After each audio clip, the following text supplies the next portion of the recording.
Hey everyone, and welcome back to another food prep video. I have been working away last night finding recipes that I wanted to make for the week ahead, and I think I've come up with a pretty fun and new menu, for me anyway. I'm really trying with these food prep videos to experiment with new flavors, new textures, and definitely new foods that I haven't tried before, as well as incorporating the ones that I love the most. So a couple of things that we have on the menu today.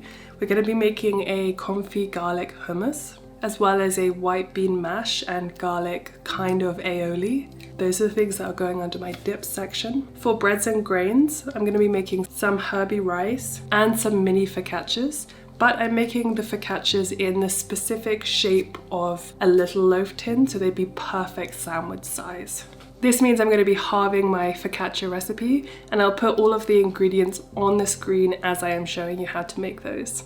For my proteins, I'm going to be making a lemon and herb tofu skewer, so we're going to be marinating those. I have been pressing those this morning to get as much liquid out as possible. When you get as much liquid out, then you can put all your marinade on, and the tofu is really going to absorb all those delicious flavors. I made some tempeh this week, some traditional soy tempeh, so we're going to be marinating that to make a kind of smoky maple bacon. We'll be making some black bean meatballs, a recipe I've never tried before, but I thought would be fun to try. And then we're also going to be making a roasting pan ragu. And for my sides, I'm just going to be making Greek marinated potatoes. I saw these recently on a reel and I thought they looked really fun and a really great meal prep side dish for one meal or a couple of meals. And we're also going to be making some almond milk. I recently switched from putting oat milk in my coffee to just having black coffee, but on days where I kind of just want a little extra treat, I like to use almond milk instead. Almond milk is expensive.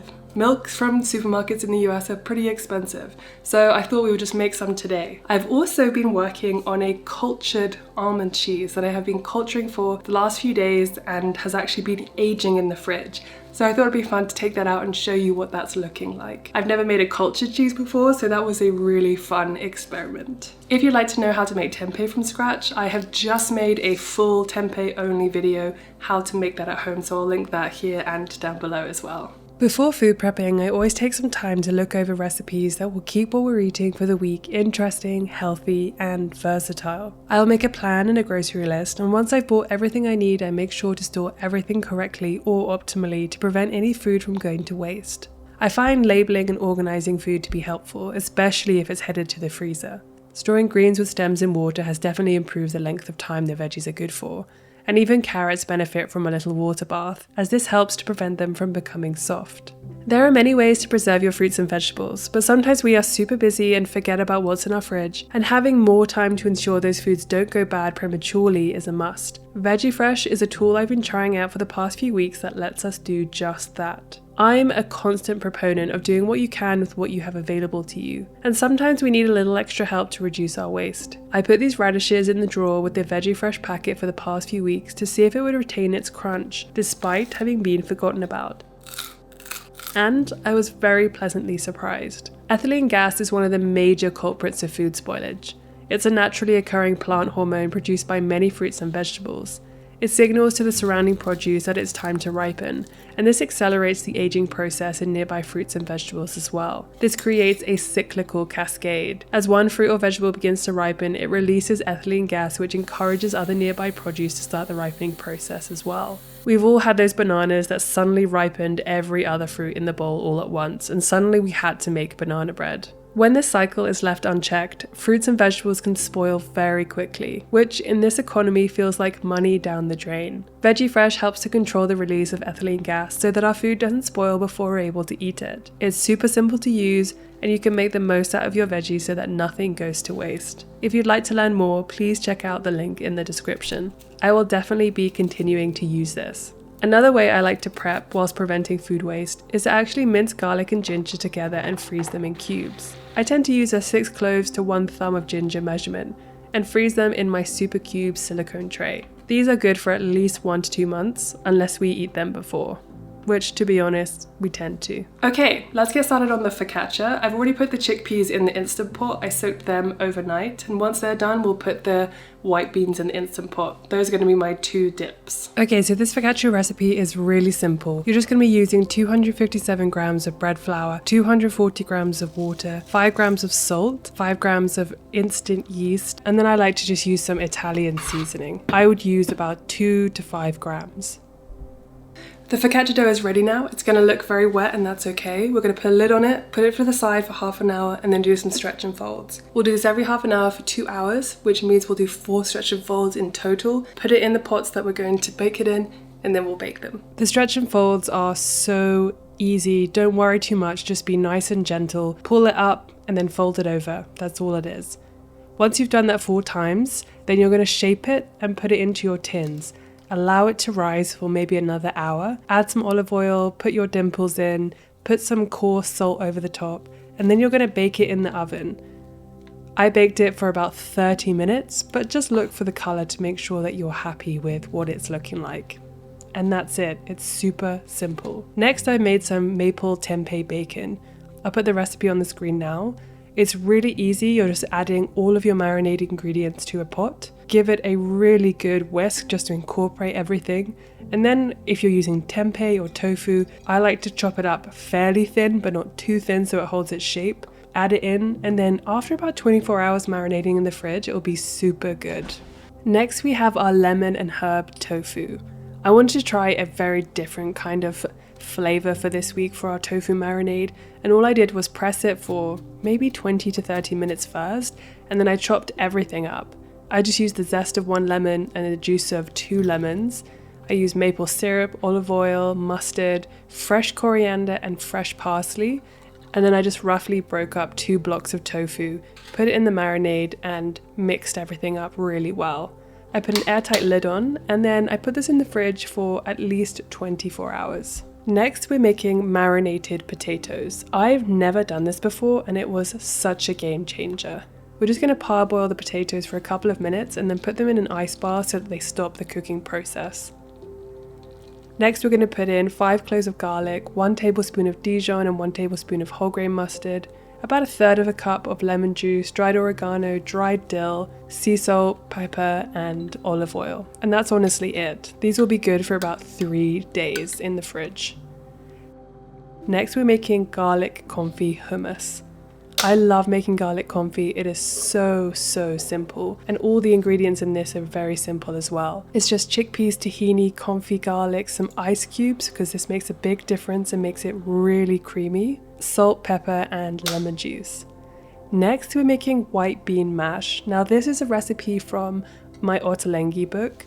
If I can recommend one book that you get, it will definitely be this. Everything is plant-based. I think it's a vegetarian book rather than a vegan book, but he really teaches you how to pair things well, flavors that go really well, how to infuse things. And this infused oil is one of the things that made this white bean mash an absolute game changer. This recipe was supposed to be a mash with an aioli on top, but I was a little bit lazy, so I just decided to do the kind of aioli mash hybrid, and then I put the beans on top with some fresh dill, some more of the oil, and some lemon juice, and then I just saved the rest of that oil, which will be good for so many other things. Now, this roasted ragu was also an ortolenghi recipe.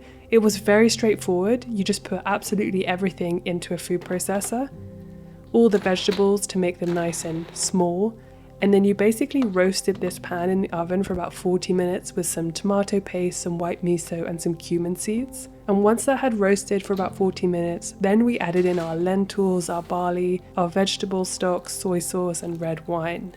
A lot of ortolenghi's recipes tend to use the oven to bake things for a long time, and I've really noticed how this enriches the flavor of the dish. I was very surprised that there was also coconut cream in this, but it doesn't taste coconutty, and it was phenomenal. This is one thing I'll be making again and again. Okay, so we're also making herby rice. This is a very simple recipe. I just made rice and allowed it to cool and steam, and then I added in a bunch of herbs, green olives, pistachios, lemon zest, coriander, parsley, some za'atar, and some chili flakes, and honestly that was it, and it was absolutely delicious. I even had a little bit afterwards just to try and make sure that all those flavours were working really well together. Next, I decided to make black bean meatballs. This is from Madeline Olivier's book.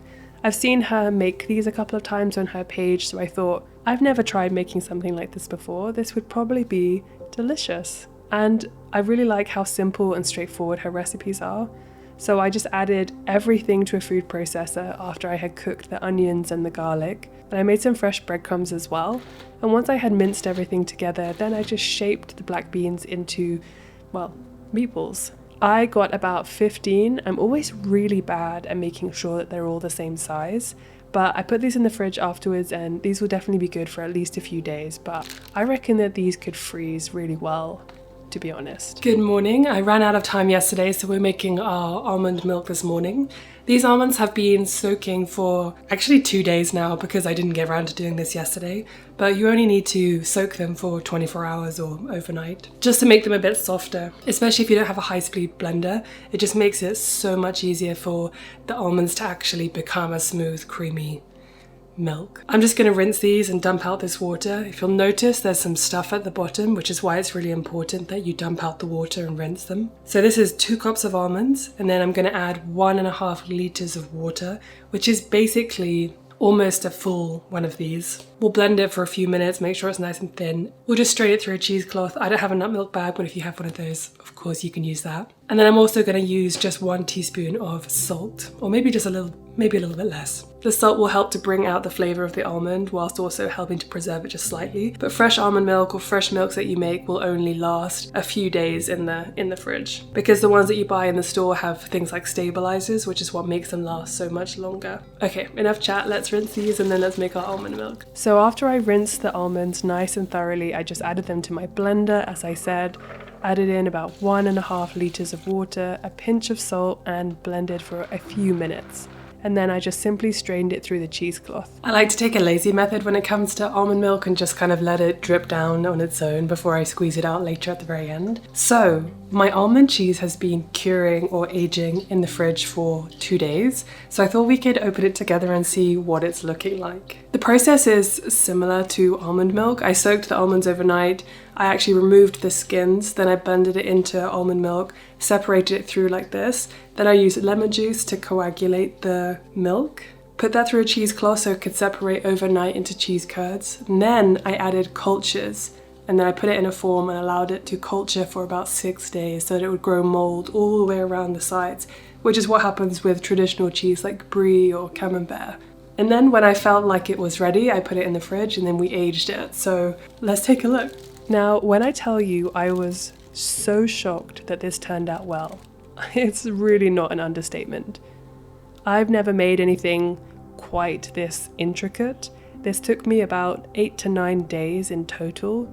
I think actually maybe even 10 days, because everything, the soaking and then allowing the water and the curds to separate and then the mold growing and then the aging, it really took quite a long time.